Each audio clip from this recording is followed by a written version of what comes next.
Hey guys, I'm Marshall the Wolf, and I'm here with Guy. What the fuck do I call you? Are you simple? Are you Guy or Simple Fox? I already called you Guy. We go Guy, Simple Fox. We got Simple Squatch on GTA. I like that one better. I kind of like that one. Half the time I just call myself Simple. Yeah, I know you guys can't see it, but Guy's fucking ginormous. Yeah, he's pretty 6'4", much. 6'5", yeah. We're both 6'4". Yeah. Anyway, so we just finished Westerado. Westerado. Well, I say we just finished, but we finished it a month ago. We finished it a month ago, and then school, and now school's done, and then moving, and then people, and then Anyway, we're here now. Yeah. So, TLDR, 1 out of 10. What'd you give it? I'm gonna give it a 5, but it did kind of an interesting thing. You know, every time we have one of these conversations, I feel more optimistic than you. I'd give it a 6, because I don't think it's absolutely terrible, but it's not. It feels like a proof of concept. It feels like a game jam game, really. I did enjoy it. I did 2 playthroughs, one as the main character and then one as the brother. And the part that upset me is when I played through the first time, obviously the whole goal of it is to find the murderer who killed your family. That's the goal. And at the big end, you have a showdown with him. My first playthrough, I beat the murderer and then stopped. Mm-hmm. And then I accidentally stopped before the cutscene was done, so I'm like, great, I gotta go kill him again. And when I beat him the first time, he said the reason he killed my family was because of the mistress that you find in town and whatnot that's with everybody. And she was flaunting with your brother. That's why he went on a murder spree. Did it again when I played it through the second time because I screwed up my save. He said it was because the other ranchers were going for me. You see, mine, all he said was he's a fucking psychopath. He did it for shits and giggles, was what mine said. So I felt as if... Did you wait, did you kill him? Or did you let him die slowly or whatever? The first time I let him die slowly. The second time I killed him. Okay. Because the second time it was a bit more scumbaggish. Yeah, well, the first... of course, I killed him immediately. He was like... First of all, I was a goddamn psychopath by the end of the game. I'm not sure if you had how you reacted, but I killed so many bandits that whenever I went into a bandit area, they would run away from you because I've killed so many. That, I did not get to that point. Through both playthroughs, I was pretty pacifist if I could be it. Uh-huh. Except if they shot first, I, without a doubt, always joined. Something my biggest pet peeve with it is I like the idea of the game. I like what they were trying to do.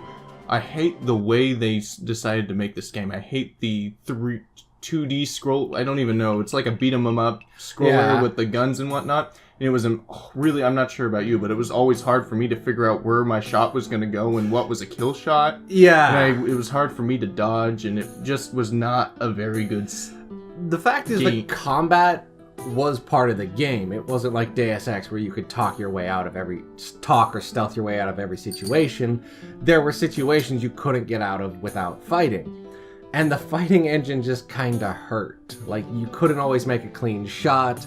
And the number of times a bullet would whiz over a guy's head that I shot, and then he'd shoot me, and I'm like, I just stand there and go, that was unfair. They demand the combat engine, but the combat engine really came short of things. And every time you're shot, you lose a life in one of your hats. And the thing is that there's a whole animation that plays when you do the hat, which completely stops the fight. Mm-hmm. It completely stops the flow. I hated that much. Like, every time I got shot, it would piss me off because now I have to sit here and wait 3 seconds until I can play again. There were a lot of, in my playthrough, when I did the second playthrough, you play as the brother who refuses to wear a hat. You die a lot. And the amount of time I just spent smashing the enter key, I'm like, okay, let's start again. Because I don't think the combat would irritate me as much if there was a faster reload. And he slowly gets up, you gotta go to the death scene, and then the continue scene, and then we gotta have somebody found you bleeding. We know this. Make this like Super Meat Boy. I die, get me back up, get me on a horse, go wherever I want to go. I don't need the slow harmonica music as it goes over the cross with my hat. Let's get back to this. Yeah, no, I completely agree. Something I did like is I like how they handled the guns and the weapons in the game, where when you were starting to empty your rifle, there wasn't just a button to automatically reload all your rounds. You had to load them one at a time like a real cowboy. It also like a real single chambering revolver. I'm trying to think rifle. of the term for it. I'm completely gone. But bolt action or no? No. It's like single chambering where you have a little opening in the revolver and you put one bullet at a time rather than popping the entire cylinder out. But I can't think of the name of that term.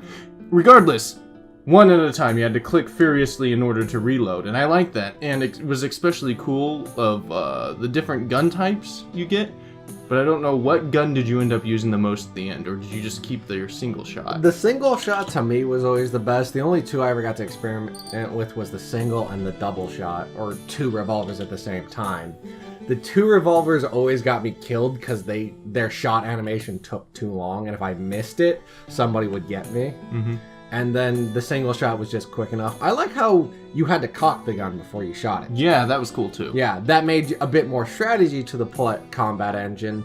But again... And you could use it to interrogate people too. In the middle of a conversation, you could pull your gun out, they'd pull their gun out, you'd have a dialogue, and then if they weren't getting across fast enough, you can cock your gun and it would change their stand. How they were talking to you. Yeah, that was an interesting add-on to it, which I did enjoy, but it also got to the point where I had essentially done 3 playthroughs, and there wasn't as much variance as I had hoped.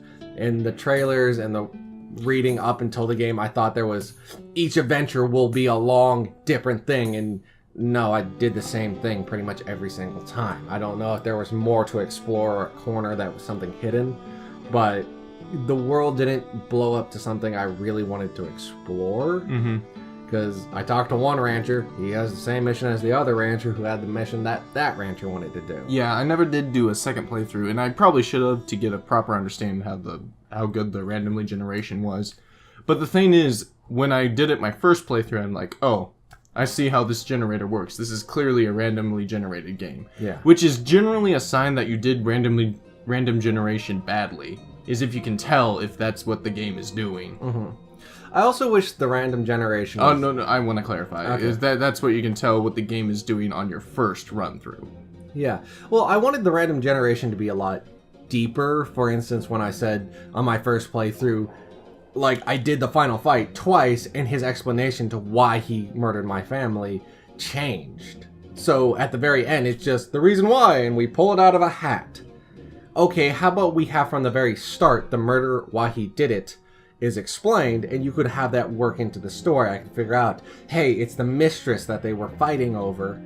Maybe I could figure that out earlier and maybe give me something else. Yeah, but the game narratively was so shallow. It was like extremely shallow, for me at the very least. Like, every single person, the whole thing, basically, I guess we should have gone with a synopsis of the game before we started anything, actually. Probably. So basically, we start out, you're a rancher, basically, with your parents and your brother, and you're working on a buffalo ranch. Buffalo gets out one day, you come back, you go get the buffalo, come back to your home, find out everyone's dead, and you go on this search for the murderer. And basically how the game works is you'll do various missions in town, and then someone will give you an identification of the murderer. The color of the hat, the shape, does he wear a bandana, the belt, the belt buckle, everything down to his socks, it feels like every little thing, until you have a complete picture of the character, which is neat, but the random generation is just who you get the missions from and where they're located. Yeah. The missions don't change from what I could tell the first run through. And there were a couple things that you could do differently, like I helped the Indians break all the buffalo free, and I in turn killed all the ranchers. Yeah. That's a mission I did, but alternatively you could go to a railway and then get a bunch of ranchers to help clear out the rubble, basically. That was another thing you could do. But it didn't matter either way, because you still got a extra description. You just got a clue. Yeah, that was another thing that when I say it's narratively shallow, is there was no reason everyone knew why this one notorious ass person was the killer. Yeah. And then for me, the really funny thing is the killer was in town. Well, I later learned... In the main town you go to first. Well, I had problems my first playthrough finding the murderer because I kept on checking every little You corner. had problems? I'm colorblind, bitch. I had problems. Okay, yeah, probably. When they say it's red, you just say shit. But I later looked up something online. Apparently, he only spawns where horses are. So, because he always makes his great escape on a horse when you ID him. So it's immediately, just check all the places with horses. It's not... They could have had a lot more depth to, he's hiding out in this corner, he's always out at this stash or something. So he's always at some place that's either hard to find or secluded. They could have done more than just a random generation of a person. You could have done it his place, his fight style, but it all seemed like the random generation was just taking place in stages. Okay, here's the thing that I did like about the game's narrative. Did you end up killing the banker? Did the banker end up dying? I never messed with the banker, no. So if you go down the banker's missions enough, because the banker, once you go back to him, he'll give you areas where you can go get more information. So I went to the banker, I finished a job for him, and he gave me a description. And he said, oh, well, go over here, this guy needs help running his Pony Express-esque thing. It's like, okay, so I helped him, and I got another description of money. Mm-hmm. And then I went back to the banker, and I went to the oil tycoon to settle a debt with him. And then I came back. That's all cool. But I came back to the banker. Banker was shot dead by the guy that you were searching for. Mm-hmm. And the sheriff comes up to you and says, you need to leave town, and you need to stop talking to us. You're fucking with our lives. I did not experience that, no. That, legitimately... maybe there was more stuff that we missed, but if there is, we didn't get to it. We That's would have a problem. to probably do more than one playthrough. And I don't want to do more than one playthrough. Yeah, it wasn't that it was a terrible game, but it... I think if the same concept was put into a 3D game over the shoulder, like maybe a Red Dead mod or something similar to that, like, I know, like, I can piss in the wind of all the things that I want it to be, but legitimately, the fact that it was done this way made me not like the game as much. There was also, when I played my second playthrough, the map doesn't randomize. And I feel as if that's a missed opportunity, because you could keep all the pieces, like you can still have the area where there's the military fort, the Indians, the forest. You can still keep all those areas, but shuffle them around, because when I showed up for my second playthrough, I'm like, okay, I know there's stuff here, here, here, here, and here that people will always have for me. So it's almost to the point where I know where the quickest paths are. I know somebody up at the fort will give me a mission. I know somebody over on the far left side of the map, there's another town. They'll give me a mission. That, I don't think, again, it's probably not good to say they probably could have added this, because we can say if they added everything, 3D graphics, voice acting, it would be amazing. That's not what we're saying, but you could have added more, because when you start your second playthrough, it's like, oh, I know where everything's at. I know the easiest path. I remember going over there. For a game that's meant to be played over again, it doesn't feel fresh when you do it. Yeah, that's what you're saying. It's pretty much not much variety between playthroughs unless you're going and looking for each piece of variety. But when I'm looking for variety, that kind of kills my tone. I'm trying to think, how can I play differently? Not, let's just let something different happen. Right. Well, let me ask about one of the descriptions I got. Did you play poker much? I played poker once, lost a bunch of money, and figured out that probably wasn't the greatest idea, because I'm never good at poker, real life or fake. I lost $400 worth of money, which is like almost a new weapon. In the game of poker, and they felt so bad for me, they gave me a description, which made me laugh. That might be a developer saying, we're just gonna give you a hand here because you just did something stupid. Mm-hmm. So, glad to see they let you progress, but yeah. Yeah, I was trying to win a bunch of games of poker, because for the longest time I was trying to figure out the controls, and I kept losing because I didn't understand the controls of the game. I rekeyed most of the controls to make it easier for myself. Yeah. I ended up playing with gamepad, actually. Did you end up playing with gamepad? I did not. I did, because it was way easier than keyboard and mouse. You know, something probably tells me it probably was. But, yeah. What was the weakest part for you? The absolute weakest part. What's the weakest and strongest part? Let's do thorns and roses here. Yeah.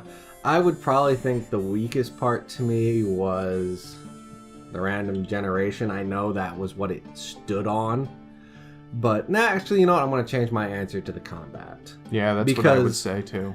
Because the combat, while I do love the loading mechanisms and the firing was interesting to me, how you had to ready your shot and then make that one shot worth it. Mm-hmm. So it made a bit more strategy to your combat instead of just shoot a bunch of times until you hit the guy, go run in a corner and reload. But for the amount of times you die, the reload time could have been way quicker. There's no reason why I have to wait 2 minutes between. I mean, this is a pixel art game. I should die, get right back up, and run back to that same place. Or you should have me checkpointed to one of the horses in town. Don't make me wait through this. Right. So. Well, my thing is, I picked the dual wielding pistol was mine, and I like that because if you pushed it a certain way, you could extend one arm to the left and one arm to the right, and then shoot that way, and you could double hit people. And also, because I was really bad at the combat and I couldn't line up a shot, which was a pain in the ass because it's hard to tell depth perception in the 2D thing, the 2D combat. You could shoot, and when you shot both on the same side, you shot one low and one high. You can kill one guy and you can kill another, or you can miss with one, and then if it's a little higher, you can get him. You had a better chance of hitting them. So I ended up just basically machine gun firing with pistols. Yeah. And killing a bunch of people. And as I said, I got retardedly scary afterwards, and it got to the point where every time I saw bandits, I just killed them all. Yeah. And then I took their money, and that's how I won the game. I do also want to comment, I like how the combat, there was team killing, and sometimes bandits would kill each other. Oh yeah, that's right, there was. Yeah. And a lot of times it happened with some of the horse scenes. It was kind of rare, but I do like that was in the game, that sometimes the AIs would kill each other. So I just thought that was a nice touch, but there wasn't anything to it. It's just they killed each other. They didn't like start attacking the guy who team killed, so there was no depth to that. What do you think was your favorite part about it? I love the music. They did a damn good job picking the music for the game. I know it's a weird pick, but it was a good Western set soundtrack that they had. It could be repetitive at times. Yeah. But if it wasn't for the pixel art, it would have been perfect. That was another thing. It's hard to make it feel Western while you're still in the pixel-esque 8-bit or 16-bit or whatever. But, yeah, I really like the music. That's fair. I'm trying to give a good positive. What would be a good answer to that? I do think I like the pixel art because I always enjoy it because when you add pixel art, it's a minimalist art style, and to their credit, they did make everybody look different. Sometimes you'd have to look a little bit closer, but everybody wore a different tie, different collar, and you could start making friends. Certain AIs always had a name, and you could always meet them in a said town and talk to them about different things. Sometimes they give you a small hint of, hey, there's a town out west, there's some Indians up north.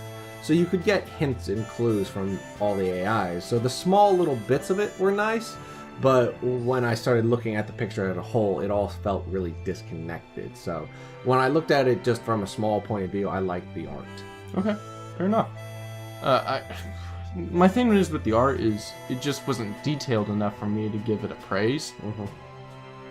I did like the animation. I think that was the best part of the art they had, because they had a lot of wind, because it's the Wild West. They had a lot of tumbleweeds going and the wind blowing and all that. And they had really nice waving pixel art animation. It's hard to describe besides that. It was just, I was impressed in that. But yeah, the animations in the game were really good, especially compared to the pixel art, which I think was lacking, at least in my opinion. Yeah. Okay. Snakes can fuck right off. That much I can say. I always made sure to move quick enough, because the second I saw somebody die to one of them, and then I just kept on, like, anytime I was in the desert, I just made sure to move quick enough that I didn't get hit. Alright. Well, any last thoughts about the game? Nothing in particular. Alright. Well, thanks for joining me again. And me. Hope to see you soon.